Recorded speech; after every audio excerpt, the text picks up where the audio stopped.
السلام علیکم ویورز، میرا نام عطاء الرحمن اور آپ دیکھ رہے ہیں عطا بخاری یوٹیوب چینل۔ قرآن کریم کی مسلسل ایکسپوزیشن کے سلسلہ میں آج ہم سورہ المائدہ کی آیت نمبر 1 کی ایکسپوزیشن کریں گے، لیکن وی لاگ شروع کرنے سے پہلے ایک تھوڑی سی وضاحت کہ اس سے پیچھے جو 4 صورتیں ہیں، سورہ الفاتحہ، سورہ البقرہ، سورہ آل عمران اور سورہ النساء، ان پر مشتمل پہلا والیوم یا پہلی جلد یہ عنقریب پبلش ہو جائے گی۔ اور اس کا جو انداز ہے وہ یہ ہے کہ ہم نے ہر آیت کی سیگمنٹیشن کی ہے،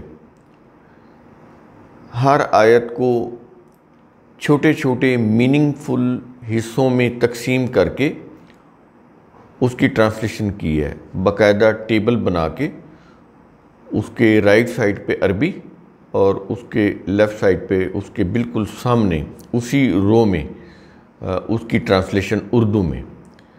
تو یہ اس طرح سے ترجمہ جو ہے آسان اردو ترجمہ قرآن، یہ اس نام سے پہلی جلد پبلش ہو جائے گی۔ اس سلسلے میں ایڈیٹنگ ہو رہی ہے، تو یہ جیسے ہی فائنل ہوا تو پبلشنگ کے لیے چلا جائے گا۔ تو یہ تو تھا پیچھے جو کام ہو چکا ہے اور وہ ابھی پرنٹ ہونا باقی ہے یا پبلش ہونا باقی ہے۔ اب آج سے جو ہم شروع کرنے لگے ہیں یہ والیوم 2 ہوگا، تو اس میں پھر ہم طے کریں گے کہ والیوم 2 کے اندر کتنی صورتیں آتی ہیں۔ یہ اس لیے کیا گیا ہے کہ قرآن کریم کی جو مکمل ٹرانسلیشن ہے یہ پتہ نہیں کب مکمل ہوگی، تو اس لیے ہم اس کو جیسے جیسے یہ ایک والیوم تیار ہوتا جائے گا، کوئی تقریباً یوں کہہ لیں 400 سے 500 پیجز کے درمیان، تو اس کو ہم پبلش کر دیا کریں گے۔ تو اب یہ والیوم 2 کے سلسلے میں آج سے ہمارے ویڈیو شروع ہو رہے ہیں۔ اس سلسلے میں 5ویں سورہ المائدہ، اس کا آج پہلا ویلاگ، پہلی آیت اس کا ویڈیو۔ تو اس میں چیزوں کی حلت اور حرمت، حلال و حرام سے متعلق قانونی احکام دیے جا رہے ہیں۔ یہ بڑی اہم احکام ہے اس کے اندر، جس سے ہمارا روزمرہ کا واسطہ پڑتا ہے۔ تو شروع کرتے ہیں سورہ المائدہ آیت نمبر 1۔ خطاب ہے مومنین سے، یا ایہا الذین آمنو، اے وہ لوگو جو ایمان لائے ہو۔ اب ایمان لانے والوں سے مخاطب ہو کر کیا چیز کہی جا رہی ہے؟ بڑی اہم چیز کیا یہ رہا ہے؟ اوفو بالعقود، تم معاہدوں کو پورا کرو۔ یعنی انسانوں نے اللہ سے جو معاہدے کیے ہیں، اللہ سے معاہدہ کیسے ہوتا ہے؟ اس کے نظام سے، کیونکہ اللہ ہمارے سامنے نہیں ہے۔ اللہ کا جو قانون ہے، جو اس کی کتاب کے اندر ہے، قرآن کے اندر، اس کی روح سے جو نظام اسٹیبلش ہوتا ہے، اس نظام سے جو عہد کیا جاتا ہے، جو لوگوں کا عہد ہوتا ہے، وہ عہد کیا ہوتا ہے کہ وہ اللہ کے قوانین کے پابند رہیں گے۔ تو جتنے بھی جماعت مومنین کے لوگ ہیں، ان کا جو بنیادی عہد ہے اللہ سے، وہ کیا ہے کہ وہ اس کے قوانین کے پابند رہیں گے۔ اگر یہ عہد نہیں ہے تو وہ مومن بھی نہیں ہے۔ تو مومن ہونے کی شرط کیا ہے؟ اللہ کے ساتھ اپنے اس معاہدہ کو پورا کرنا کہ وہ اللہ کے قوانین کے پابند رہیں گے، یہ ہے اس کے معنی۔ تو عام ٹرانسلیشن جو ریلیجس پوائنٹ آف ویو سے کی جاتی ہیں، ان سے بات سمجھ نہیں آتی کہ یہ معاہدوں کو پورا کرنا کیا ہے۔ یہ ہے کہ ہم اللہ کے قوانین کے پابند رہیں گے. اس سلسلے میں جتنے بھی معاہدے ہیں اللہ کے ساتھ، اس کے نظام کے ساتھ، ان کو پورا کرنا. تو یہ شروع میں یہ چیز کہی جا رہی ہے، اس معاہدوں کی یاد دہانی شروع میں کرائی جا رہی ہے. اس کے بعد آگے پھر وہ حلال اور حرام سے متعلق قانون دیا جا رہا ہے. کیا یہ رہا ہے؟ احلت لکم، تمہارے لیے حلال کر دیے گئے ہیں. کیا حلال کر دیے گئے؟ آگے بتا رہا ہے. کیا یہ رہا ہے؟ بہیمۃ الانعام، چرنے چگنے والے چوپائے مویشی. چوپائے یعنی 4 پاؤں والے جانور جو چرتے ہیں، گھاس وغیرہ چرتے ہیں، چارہ چرتے ہیں. تو یہ ہیں چرنے چگنے والے چوپائے 4 پاؤں والے جانور یا مویشی. انگلش میں اس کو بولیں گے گریزنگ لائیو سٹاک. تو وہ تمہارے لیے حلال کر دیے گئے ہیں. تو ہم کھاتے ہیں یہ، اس میں جیسے بکری ہے، جیسے بھینس ہے، گائے ہے. تو یہ معروف ہیں یہ چیزیں. اس کے بعد آگے کیا یہ رہا ہے کہ یہ جو چوپائے مویشی جو حلال کر دیے گئے ہیں، اسی سلسلے میں مزید کہہ رہا ہے. کہتا ہے الا ما یتلا علیکم، سوائے ان کے جن کی تلاوت آگے تم پر کی جائے گی. آگے کہاں پر کی جائے گی؟ یہ آیہ نمبر 3 آ رہی ہے. یہ ہم آیہ نمبر 1 کے اوپر ہے. ایک آیت چھوڑ کے تیسری آیت میں اس کی تفصیل آ رہی ہے. وہ بڑی مشہور آیت ہے. تو اس کے متعلق کہہ رہا ہے کہ آگے آیہ نمبر 3 میں جن کی تلاوت کی جائے گی وہ حرام ہے. ان کے علاوہ جتنے بھی گریزنگ لائف سٹاک ہے، جن کو عربی میں بہیمۃ الانعام کہا گیا ہے، تو یہ حلال کر دیے گئے ہیں. یہاں پر یہ چیز ہوگی. اور آگے کہہ رہا ہے، کیا یہ رہا ہے؟ غیر محلی الصیدی،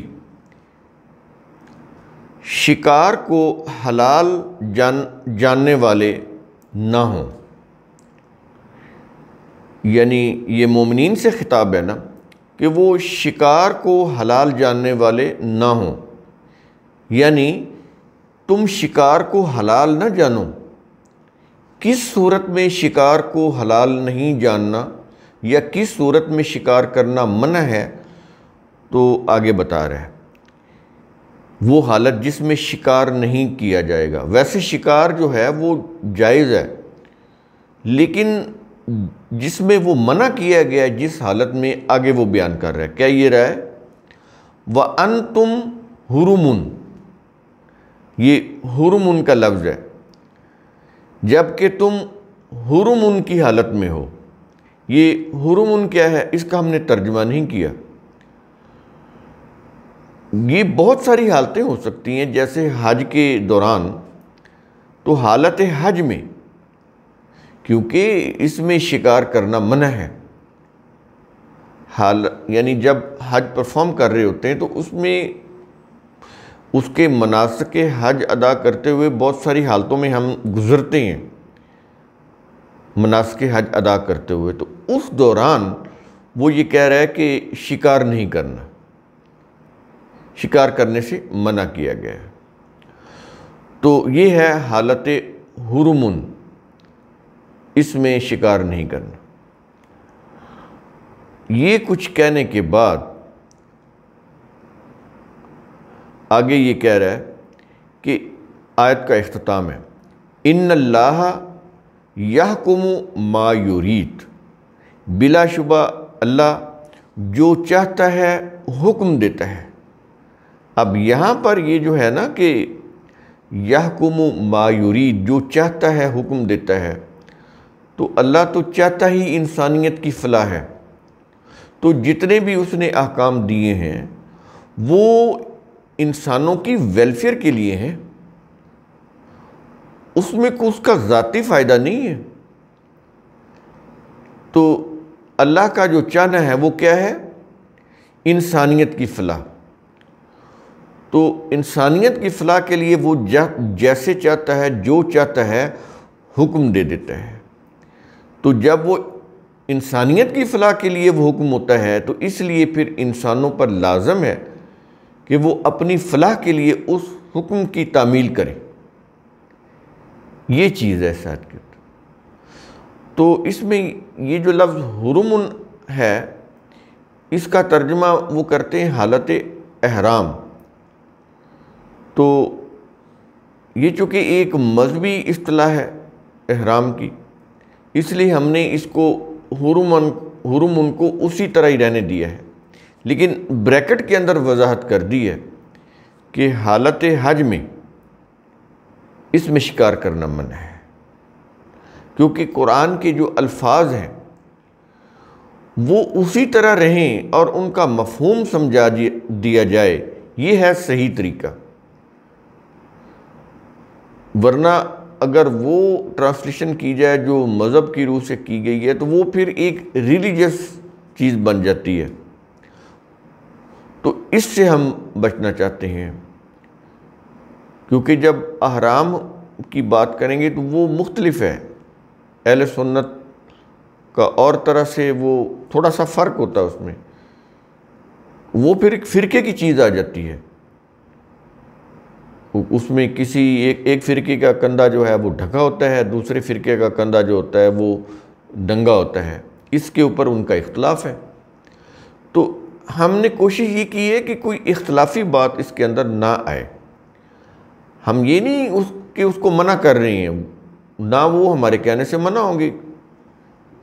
یعنی قرآن کے کہنے سے تو انہوں نے نہیں بنایا. یہ جو بھی جس طرح ایک مخصوص ایک لباس ہے قرآن میں نہیں ہے. یہ تو اپنے اپنے فرقوں کی روح سے، جیسے احرام ہے وہ سفید کپڑے، اور جیسے وہ آگے اسی طرح فوتگی پر مردے کو جو کفن پہنایا جاتا ہے، قرآن میں نہیں ہے.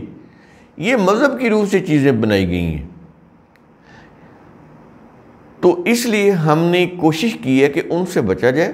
قرآن کی جو اوریجنل جو اپروچ ہے، اس کا جو مفہوم ہے، میکسیمم ہم اس کے اوپر رہیں اور اس کے اندر رہتے ہوئے ہم قرآن کریم کی انڈرسٹینڈنگ کو لوگوں کے سامنے لے آئیں. تو قرآن کریم کا اصول ثم تتفکروا، اس کی روح سے آپ خود بھی سوچا کریں، سمجھا کریں، غور و فکر کیا کریں. شکریہ.